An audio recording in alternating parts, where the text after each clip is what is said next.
So this is the cheapest Strat that Fender makes, but unfortunately it's not really that cheap anymore. So is it still worth paying extra for this Fender name when you can get a top of the range Squier like this for way less money that some people are saying is even better?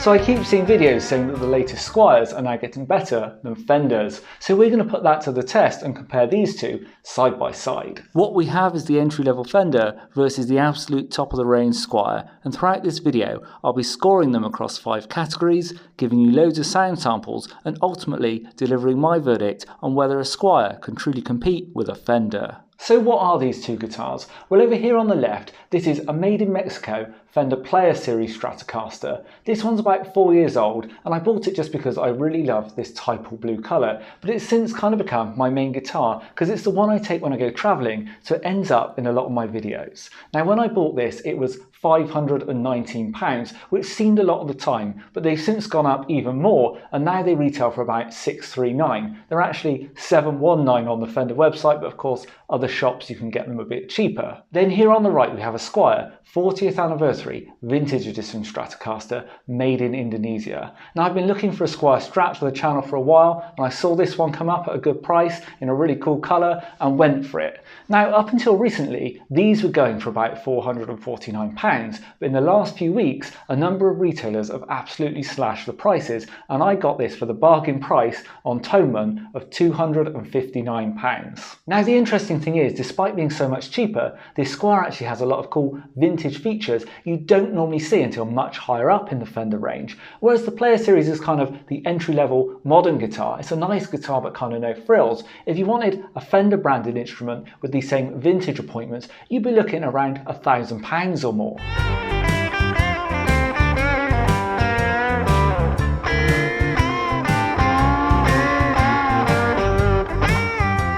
So let's start up at the headstock and work our way down the guitar to see how the two compare. Let's start with the obvious. One says Squier on the headstock, whilst the other says Fender. Now of course there's a large number of guitarists who won't care about that at all, but I reckon even more do care, and they're willing to pay money to have that Fender name on the top of their guitar. But aside from branding, pretty much everything I see on this Squier headstock is an upgrade over the Fender. So starting with the tuners, on the Squier we get these vintage style split post string down the hole tuners, which are always my preferred option on a Fender style guitar. It saves that issue you get on the Player Series where you have to put the string through the hole and then you get that bit sticking out. Of course you can chop it off, but it's just annoying, and these solve that problem. In terms of how they work, I've not really had any tuning problems with this guitar at all whilst I've been recording with it, so a big plus point from me. Then a very small thing, this string tree on the Squier has a spacer underneath. This just slightly lessens the break angle across the nut, gives smoother passage for the string from the nut to the tuner, helping to improve tuning stability. Then there's the truss rod insert. Now it's been a bugbear for a lot of people that these Player Series guitars have a plastic insert, which could be seen as a bit tacky on this price point of guitar, whereas on the Squier we get walnut, I think, which is much nicer looking. Then lastly up at this end, the nut, which over on the Fender is plastic, but here on the Squier it's listed at least as being bone. Now Fender do have a bit of a record of listing things as bone when they're actually a synthetic alternative, but what I can say is this nut has been cut to perfection, whereas when I got this Fender there was a lot of pinging from the high E string when I bent it, and that's because this nut slot wasn't filed correctly. So whatever they're made of, the Squier definitely wins here.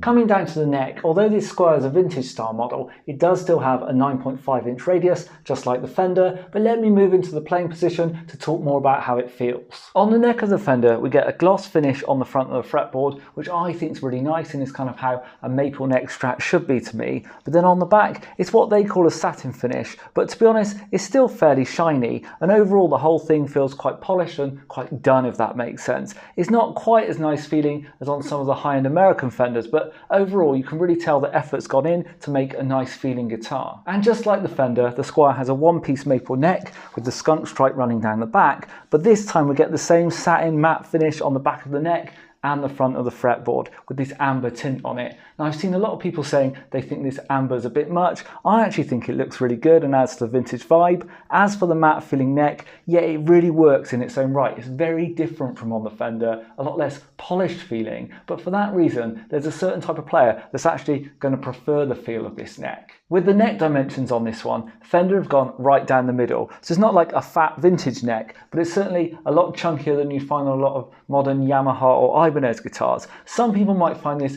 a bit bland, but for me it really works. Whilst it's got the same nut width, the neck on the Squier feels a bit chunkier from front to back. Nothing over the top, but just a little bit more vintage feeling. As for the fretwork on the Fender, I've got no issues with it. The fret ends are what you might call good. They're not done in amazing detail, but there's nothing overly sharp or that's going to cause you any issues there. And in terms of polishing, it was fine when I got it. Since then, they have started to tarnish and show some wear, so I've polished them up again, but 4 years later, with quite a lot of heavy use, they're still going strong. As for the fretwork on the Squier, this time we get the more vintage narrow tall frets rather than medium jumbo on the Fender, but to me that makes no great difference when I'm playing. Where I have found a difference though is in the quality of the fretwork. So firstly, let me say these fret ends again are absolutely fine, no issues there. But where I have found a few little issues, firstly up here you see all these frets, if you look very closely, have residue left on the end. That's no big deal, but something they possibly could and should have cleaned up. Then in terms of the polishing, these are much more gritty than on the Fender.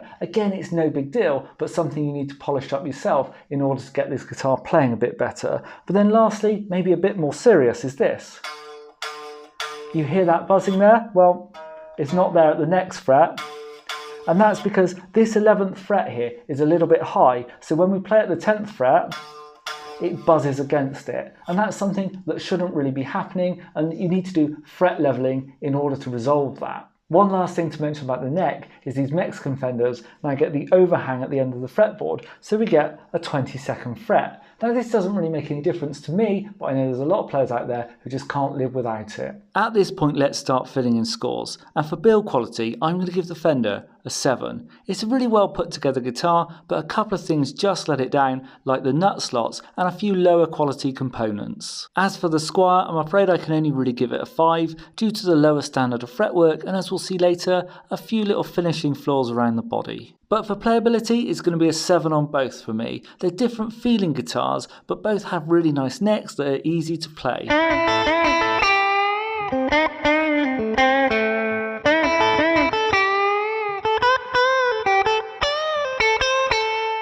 Now let's come down and talk about the bodies, and on the Fender we get a proper alder body, the right type of wood for a Strat, whereas on the Squier they've used a more budget alternative that no one seems to know how to pronounce, but I'll go with Nyato. I think this is what we just used to call NATO, which is an alternative to mahogany. Now you wouldn't normally associate mahogany style woods with a Fender style guitar, but what difference does it make? Well, firstly, in terms of the weight, both these guitars weigh relatively the same. The Squier is very slightly heavier, but both of them are lighter than my American Strat. Then in terms of the tone, well, mahogany you normally associate with a darker tone, and we'll talk more about sound later, but certainly the Squier does have a darker tone, and that might be one of the contributing factors. But the main thing that's going to sell this guitar to a lot of people is this finish. Now I know this colour is a bit love it or hate it, but of course there are other colours available. I actually think it looks better in the flesh than it did when I saw the pictures online, but the main thing to say, it's got this satin finish to it in that it's not glossy at all really, and this is quite a difference from the usual high gloss finish we get here on the Fender.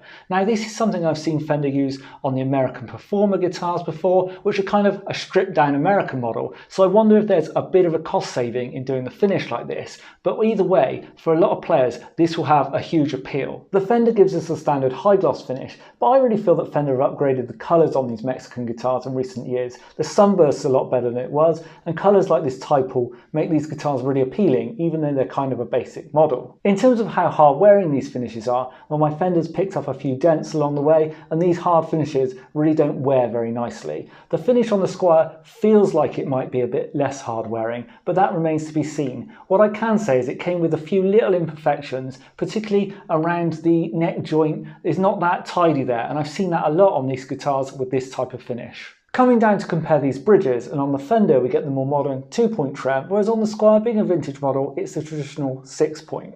Now when I got this Fender, this bridge was floating a couple of mil off the body, but I've since screwed it back down so it's flush in the normal playing position and raises just a little bit if I make a huge bend. Whereas on this Squier, it's come really tight down to the body. I've had a little play with it and it does function, but it's just interesting that they're shipping them with it that tight down to the body. It kind of suggests they don't have much faith in it as a tremolo system. One other thing that becomes apparent when you look at this bridge and together with the jack socket is that all the hardware on this guitar is slightly tarnished, a bit aged. Now you don't normally see that until you get up to the road-worn guitars, so this is a cool feature on a Squier and fits in really well with this overall kind of matte look to the instrument.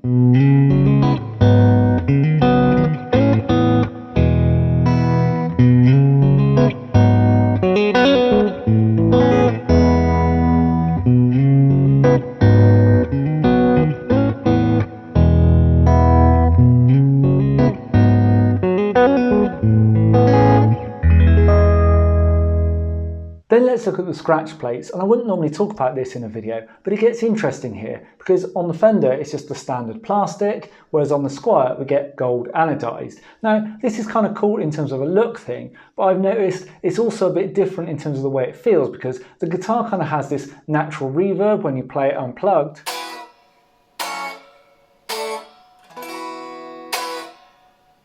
And there's also a line of thinking that these anodized scratch plates can take some of the highs out of the guitar. Whether you believe in that sort of thing, this guitar certainly got less highs than this one. But maybe more importantly, these guitars are known for not being very well shielded, and what I find with this one is there's certain situations where on the Fender, at least if I flip to the in-between positions, it cuts out all the buzz, whereas on this Squier, when certain lights and screens are on, there's buzz all the time regardless of what position I'm in, and that's a real problem for me making guitar tutorial videos. In terms of the controls, not much to say here, other than on my Fender, these plastics are a bit ropey and they seem better finished on the Squier. The only problem is though, these knobs are a bit stiffer, so if you're someone who really rides the volume control and does swells, it might not be quite as easy. The other thing on Squiers, I find the knobs keep being a little bit off straight and you can feel that undulation as you turn them round. This one's actually not too bad, but it's still there a little bit. But everything works perfectly fine on both guitars, no scratchy jack sockets or any annoying things like that.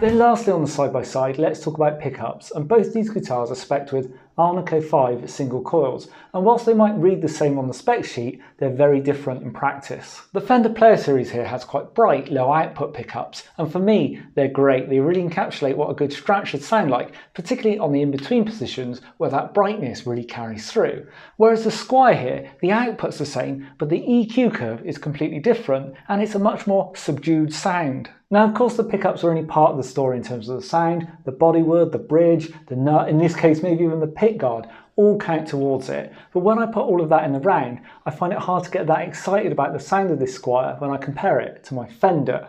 Now, this works quite well, I think, for fingerstyle and more subdued kind of styles, but when I'm playing with a pick and I want to dig in, the Fender just gives more. Now, this is a hallmark of a more advanced instrument, that when you dig in and give it more, the guitar responds and gives you more back. Whereas this Squier might be suffering a little bit from what a lot of cheaper guitars do, that they kind of run out of headroom at some point, and no matter how much you give it, you always feel like the guitar's holding back a little bit.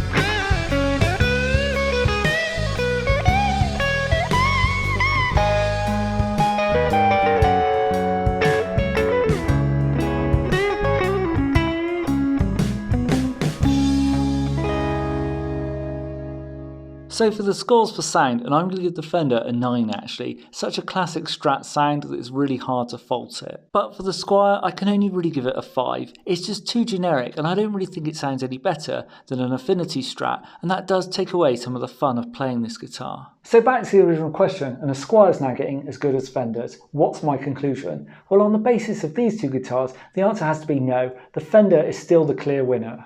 Even as the entry-level model, this guitar feels sleek, polished, and is a really nice guitar to own, and I can attest over the last 4 years, I've got so much use out of this guitar, and it really delivers the goods. As for the Squier, there's so many things to love here. The whole vintage aesthetic, the matte finish, the aged hardware, those little improvements up at the headstock we talked about, but when it comes to the crunch, it just doesn't perform quite at the same level as the Fender. That being said, at $259, this guitar is an absolute bargain, and I'm not sure you'll find anything better. However, at the original price of $449, it starts to become a bit questionable, and things like the not so perfect fretwork and the slightly dodgy finishing around the neck pocket come into the equation, particularly when you think about the competitors like Squier that operate in that price point, and then you think it's less than £200 to get from this to this, and I really believe that £200 offers a lot of value in terms of upgrading the sound and the performance to the Fender.